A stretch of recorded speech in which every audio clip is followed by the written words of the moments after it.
In today's video, I'm going to teach you how to add a debit card to Facebook Messenger. Start by opening the Facebook app on your phone. When it opens, you should land on your main feed with posts, stories, and the navigation bar at the bottom or top. Make sure you are logged into the account you want to use for payments, since the card you add will link to this profile. If you use more than one Facebook account on your device, double-check the profile picture in the top area so you do not set up the wrong one. Now go to Menu, then Settings and Privacy, then Settings.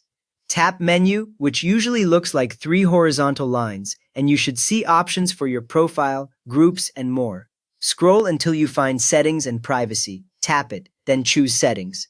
The settings screen has a long list of categories such as Account, Preferences, and Audience and Visibility.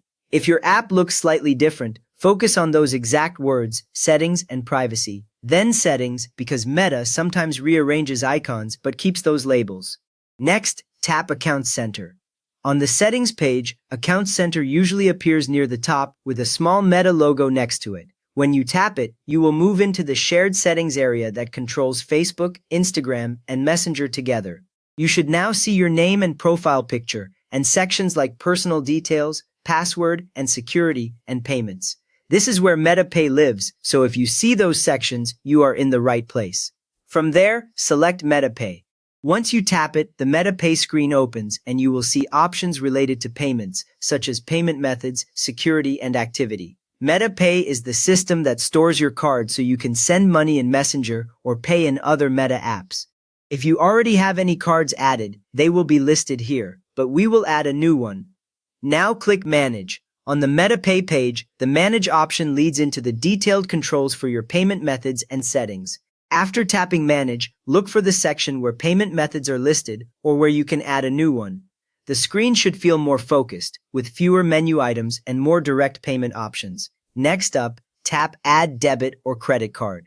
This button usually sits near the top of the payment methods list. When you tap it, a form appears asking for your card number, expiration date, security code, and billing information. You might also see a small MetaPay logo and some text about how your card will be used in supported apps. Finally, enter your debit card details and save them. Type your card number carefully, then add the expiration date, the security code from the back of the card, and your billing postal code if requested. Many beginners rush this part and mistype a single number, which causes the card to be rejected. So take a moment to double-check every field. When you tap Save, the app will verify the card, and then you should see it listed under your payment methods, with a small label showing it as debit. The payment method will then be available across supported Meta apps, including Messenger, so you can send and receive money without re-entering the card. You have just connected a debit card to MetaPay so you can use it in Facebook Messenger and other Meta apps. So if this helped, please give the video a quick thumbs up and maybe subscribe for more clear Messenger how-tos.